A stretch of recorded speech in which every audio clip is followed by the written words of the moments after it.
Le dernier étage du bâtiment était désert à cette heure tardive. Les lumières tamisées jetaient une lueur douce sur les murs vitrés, et les bruits de la ville s'atténuaient derrière l'isolation impeccable de la tour. Je regardais l'écran de mon ordinateur, mais mes pensées dérivaient. Cela faisait plusieurs minutes que j'avais entendu la voix de M. Morel, mon patron, résonner dans le couloir. Il m'avait demandé de rester après la fin de journée pour finaliser les préparatifs d'une importante présentation. Rien de surprenant, c'était dans ses habitudes de repousser les limites de ses employés. Mais il y avait quelque chose de différent ce soir-là, quelque chose que je n'arrivais pas à définir. Peut-être était-ce la façon dont il m'avait regardé lorsqu'il m'avait abordé, son ton légèrement plus doux qu'à l'accoutumée. Monsieur Morel était une figure imposante dans l'entreprise. Tout le monde le respectait ou le craignait. Sa précision et sa rigueur le rendaient redoutable. Mais c'était sa prestance naturelle qui captivait. Il dégageait une aura de contrôle absolu, et son regard perçant semblait traverser les apparences pour voir directement ce que vous pensiez. Je n'étais pas insensible à son charisme. Mais comme tout le monde, je m'étais toujours tenue à une distance respectueuse. La salle de réunion, où nous devions nous retrouver, était vide. Une grande table en verre brillant occupant le centre de la pièce. J'entrai avec un léger nœud à l'estomac, mes dossiers en main, et je l'y trouvais déjà, debout près de la baie vitrée. Il regardait la ville, ses mains dans les poches, ses épaules droites mais détendues. La lumière des réverbères dessinait un contour argenté sur sa silhouette. Il se tourna lorsque j'approchais. « Ah, vous voilà », dit-il avec un sourire en coin. « Vous êtes toujours aussi ponctuel. » Il me salua d'un mouvement de tête et indiqua la table d'un geste. J'y déposai mes documents, essayant de masquer mon trouble. Sa voix avait ce timbre particulier, grave et posé, qui donnait à ses paroles une importance immédiate. Il s'approche lentement, contournant la table pour venir se placer de mon côté. Je sentis un léger frisson en le voyant réduire la distance entre nous. « Alors, où en êtes-vous avec les ajustements ?» demanda-t-il, son ton décontracté. Je commençai à lui expliquer les modifications que j'avais apportées, montrant les graphiques et les annotations sur mes documents. Mais au fil de la conversation, je remarquai qu'il ne regardait plus les papiers. Son attention semblait se porter directement sur moi, ses yeux me fixant avec une intensité qui rendait l'air presque palpable. Au début, je tentais d'ignorer son regard. Je me concentrais sur les graphiques, pointant les sections pertinentes du document. Mais je sentais son attention peser sur moi, comme une chaleur diffuse. Chaque fois que je levais les yeux pour m'assurer qu'il suivait, ses prunelles sombres s'accrochaient aux miennes, et quelque chose en moi vacillait. Ce n'était pas une distraction habituelle, c'était plus profond, plus troublant. « Vous avez fait du bon travail », dit-il soudainement, sa voix basse rompant le silence. Je ne savais pas si c'était une déclaration sincère ou simplement une formalité, mais entendre un compliment sortir de sa bouche, aussi rare soit-il, eut un effet inattendu. Je sentis mes joues s'échauffer et répondis par un simple « merci », ma voix plus tremblante que je ne l'aurais voulu. Il contourna la table, se rapprochant, et posa une main sur le dossier de la chaise juste à côté de moi. Il n'y avait plus qu'1 mètre à peine entre nous, et je pouvais sentir la légère fraîcheur de son parfum boisé. « Vous êtes ici depuis combien de temps maintenant ? 3 mois, c'est ça ?» demanda-t-il, croisant les bras. « Oui, c'est exact, » répondis-je, me redressant pour masquer mon malaise. « Vous vous êtes bien intégré.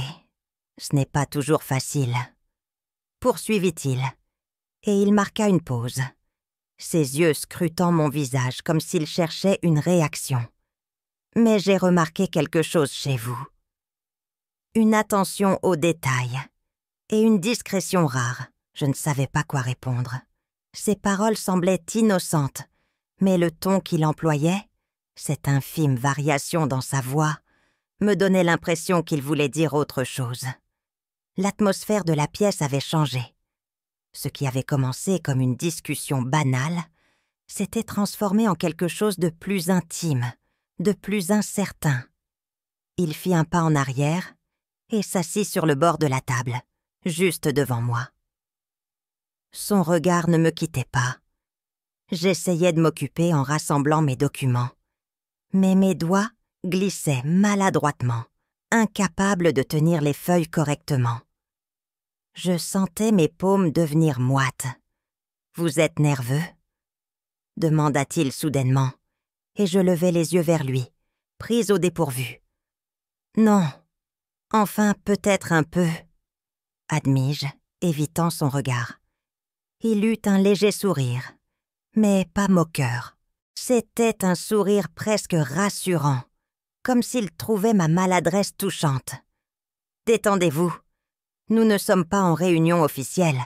Ce n'est qu'une discussion entre collègues. Enfin, presque. » Le mot « presque » flotta un instant dans l'air, lourd de sous-entendus que je n'osais pas explorer.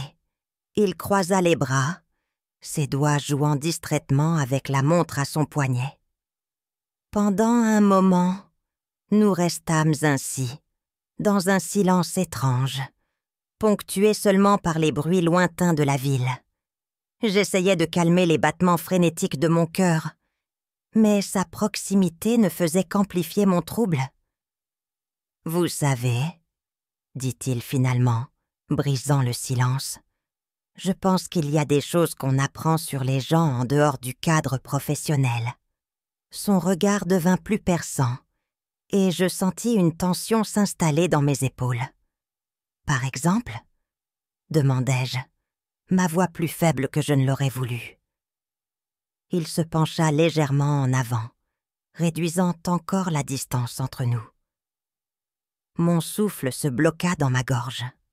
« Par exemple, comment ils réagissent dans des situations inattendues ?» répondit-il d'un ton presque conspirateur. Je ne savais pas où il voulait en venir, mais quelque chose dans son regard, dans sa posture, me faisait penser qu'il testait les limites. Ses mots semblaient anodins, mais il y avait une charge sous-jacente, une tension que je ne pouvais plus ignorer. J'aurais dû détourner le regard, rompre ce moment, mais je n'y arrivais pas. J'étais comme figé, pris entre l'envie de m'échapper et celle de voir où cela mènerait. Puis, sans prévenir, il se leva. Je crus pendant un instant qu'il allait quitter la pièce. Mais au lieu de cela, il fit un pas vers moi. Il s'arrêta à une distance presque intime, si proche que je pouvais sentir la chaleur émaner de lui. Je me raidis instinctivement, mais il ne semblait pas hostile. Au contraire, son regard exprimait une curiosité, un intérêt qui me déstabilisait. « Vous m'intriguez, » dit-il doucement, ces mots si bas qu'ils semblaient s'adresser uniquement à moi. Je déglutis, incapable de répondre. Il y avait un poids dans sa déclaration, une intensité qui rendait l'air autour de nous plus dense. Je pouvais sentir mon cœur battre dans ma poitrine, chaque pulsation résonnant dans mes oreilles. Il fit un geste lent, levant une main pour effleurer légèrement le bord de ma manche. Ce contact, bien que minuscule, envoya une décharge électrique à travers tout mon corps. Je reculai instinctivement, mais il ne bougea pas. Il ne me retenait pas, mais il ne rompit pas non plus le contact visuel. « Trop ?» demanda-t-il, ses lèvres formant un sourire presque imperceptible. « Non, je... » bredouillai-je, ne sachant même pas ce que je voulais dire. Avant que je ne puisse finir ma phrase, il recula enfin, rompant l'intensité du moment. Je respirai profondément, essayant de retrouver mon calme. Il se détourna, ses mains dans ses poches, et marcha lentement vers la fenêtre. Pendant un instant, je crus que c'était terminé, que ce moment étrange était passé. Mais lorsqu'il se tourna à nouveau, son expression était différente, plus sérieuse. Il croisa les bras et me regarda droit dans les yeux. « Vous savez, il y a des moments où il faut prendre des risques, où il faut tester les eaux, disons. » Ces mots me laissèrent interdits. Était-ce une invitation? Un avertissement? Je ne savais pas comment réagir. L'atmosphère dans la pièce était devenue presque suffocante, et je ne savais pas si c'était dû à la tension ou à mon propre trouble intérieur. Tout ce que je savais, c'était que quelque chose avait changé, quelque chose que je ne pourrais jamais défaire. Le silence qui suivit ces paroles semblait s'étirer indéfiniment. Chaque seconde pesait plus lourd que la précédente, et je sentais mon corps en tension, comme prêt à une décharge que je ne pouvais ni anticiper ni contrôler. Monsieur Morel resta adossé à la table, son regard toujours fixé sur moi, son expression indéchiffrable. Je voulais parler, dire quelque chose pour briser cette atmosphère, mais les mots restaient coincés dans ma gorge. Il se redressa lentement, ses mouvements mesurés, comme s'il pesait chaque pas. Il contourna la table et s'arrêta de l'autre côté, me laissant quelques mètres de répit. Pourtant, même avec cette distance, je pouvais sentir la puissance de sa présence. La lumière tamisée soulignait les angles de son visage, et son ombre s'étendait en un contraste saisissant contre les murs vitrés. « Vous avez déjà ressenti ça ?» demanda-t-il soudainement, sa voix grave perçant le silence. « Ressenti quoi ?» répondis-je, la gorge sèche, ma voix à peine audible. Il marqua une pause, un sourire à peine esquissé jouant sur ses lèvres, avant de répondre.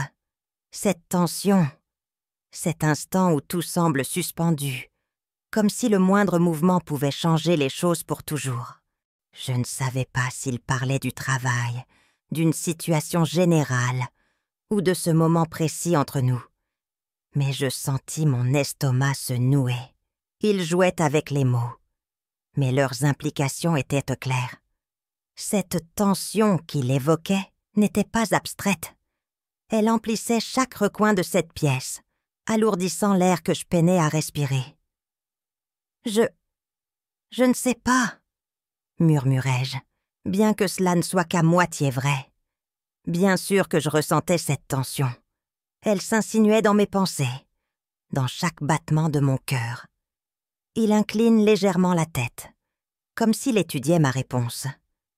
Ses yeux ne quittèrent pas les miens, tandis qu'il faisait lentement un pas en avant. Cette fois, je ne bougeais pas. Une part de moi voulait reculer, mettre de la distance entre nous, mais mes pieds restèrent plantés au sol, comme figés dans l'attente de ce qui allait suivre. « C'est une réponse honnête, » dit-il avec un léger sourire. « Je préfère ça. » Il était maintenant suffisamment proche pour que je sente à nouveau son parfum, un mélange subtil de cèdre et de bergamote. Je levai instinctivement les yeux vers lui, et dans son regard, je crus voir un éclat que je n'avais jamais remarqué auparavant. Ce n'était pas seulement de l'autorité ou du contrôle, c'était autre chose. Une lueur qui semblait osciller entre curiosité et défi. « Vous êtes toujours aussi honnête, » poursuivit-il son ton plus doux. « J'essaie de l'être, » répondis-je, ma voix légèrement plus assurée. « Alors soyez honnête avec moi maintenant. Que ressentez-vous » Cette question me prit au dépourvu. Je clignai des yeux, essayant de trouver une réponse qui ne trahirait pas le tumulte intérieur que je tentais désespérément de masquer. Mais son regard, fixe et insistant, ne me laissait aucun échappatoire. Je savais qu'il attendait plus qu'une réponse banale. Il voulait la vérité. Je... je suis un peu perdue, avouai-je enfin, détournant les yeux. Perdue ? Répéta-t-il, son ton légèrement amusé. Et pourquoi ça ? Je n'avais pas de réponse claire. Comment pouvais-je lui expliquer ce mélange d'admiration, de peur et de désir que sa présence suscitait en moi ? Comment pouvais-je mettre des mots sur cette tension magnétique qui semblait nous lier, invisible mais puissante ? Je ne sais pas, murmurai-je finalement. C'est compliqué. Il hocha doucement la tête, comme s'il comprenait parfaitement. Puis, contre toute attente, il tendit la main. Je restai immobile, les yeux fixés sur ses doigts, hésitant à bouger. « Donnez-moi ça », dit-il, désignant le dossier que je tenais toujours maladroitement contre moi. Je lui tendis les papiers, mes doigts frôlant brièvement les siens. Ce contact, bien que fugace, envoya une nouvelle vague de chaleur à travers mon corps. Il prit le dossier et le posa négligemment sur la table, comme si ce détail n'avait aucune importance. Puis il se tourna à nouveau vers moi. « Vous savez, » commença-t-il, sa voix plus basse, presque confidentielle. Je ne suis pas souvent surpris. Dans ce milieu, tout est une question de prévisibilité, de contrôle. Je restai silencieux, attendant qu'il poursuive. Il se rapprocha d'un pas, et je sentis mon souffle se bloquer. Ses yeux, sombres et profonds, semblaient sonder les miens. « Mais vous ?» Il marqua une pause, et son sourire s'élargit légèrement. « Vous avez une façon intéressante de déjouer mes attentes. » Je ne savais pas si c'était un compliment ou une mise en garde. Ces paroles, comme tout le reste, étaient calculées, mais leur effet sur moi était immédiat. Je sentais mon cœur battre plus vite, mes pensées s'embrouiller. Il était trop près, et pourtant je ne voulais pas qu'il recule. « Vous me troublez, » dit-il finalement, presque à mi-voix. Ces mots me frappèrent comme un coup de tonnerre. Était-ce une confession? Une provocation? Je ne savais plus quoi penser. Tout ce que je savais, c'était que quelque chose d'irréversible se jouait dans cette pièce. « Est-ce un problème ?» demandai-je timidement, mon courage retrouvé juste assez pour articuler ces mots. Il sourit à nouveau, mais cette fois, son expression était plus douce, presque désarmée. « Pas forcément, » murmura-t-il, « mais c'est inhabituel. » L'atmosphère entre nous était désormais si chargée que chaque mot, chaque geste semblait amplifier la tension.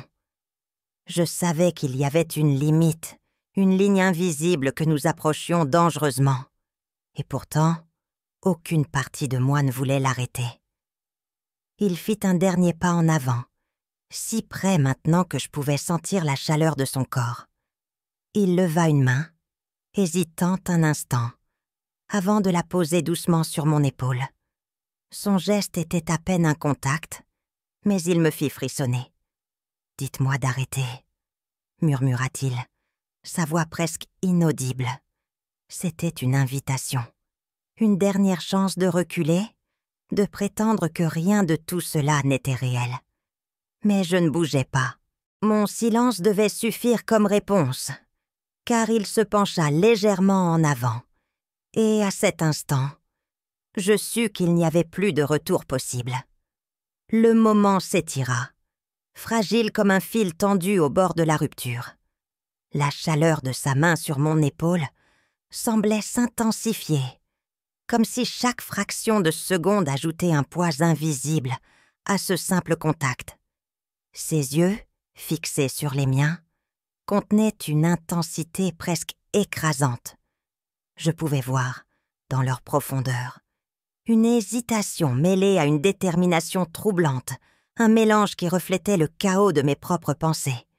Puis, il bougea, lentement, presque imperceptiblement.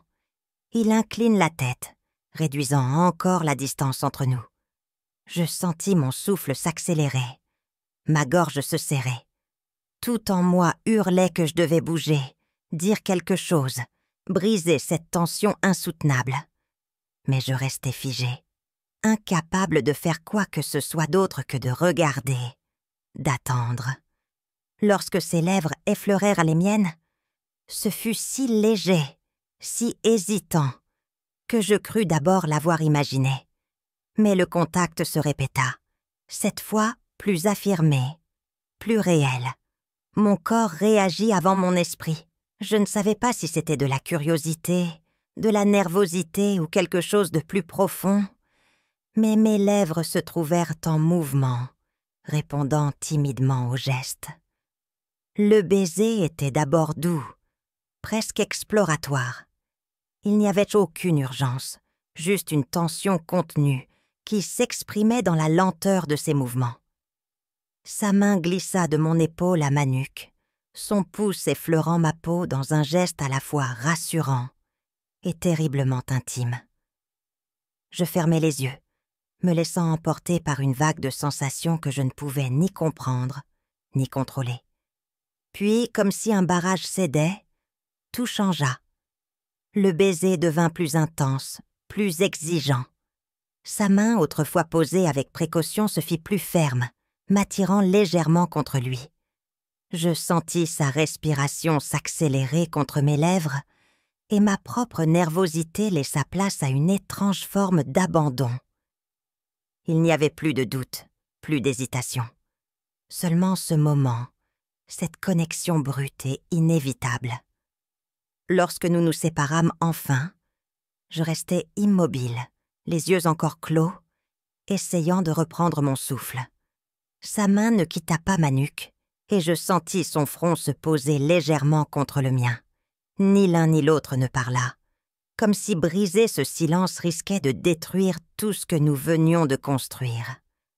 Mais la réalité s'imposa à moi avec une brutalité inattendue. Ce n'était pas un rêve, ce n'était pas un fantasme secret que je pouvais balayer en me disant qu'il n'était jamais arrivé. C'était réel, tangible. Et cela changeait tout. Commençai-je, mais ma voix s'éteignit presque immédiatement. Je ne savais pas quoi dire. Il recula légèrement, juste assez pour que nos regards se croisent à nouveau. Il n'y avait pas d'embarras dans ses yeux, pas de regret, seulement cette même intensité qui avait marqué tout ce moment. « Parlez », murmura-t-il doucement. « Dites-moi ce que vous ressentez. » C'était une question simple, mais je n'avais pas de réponse claire. Que ressentais-je? Du trouble? De la peur? Du désir? Probablement tout cela à la fois. Mais comment mettre des mots sur un tel mélange? « Je suis perdue, avouai-je, ma voix tremblante. Il hocha légèrement la tête, comme s'il s'attendait à cette réponse.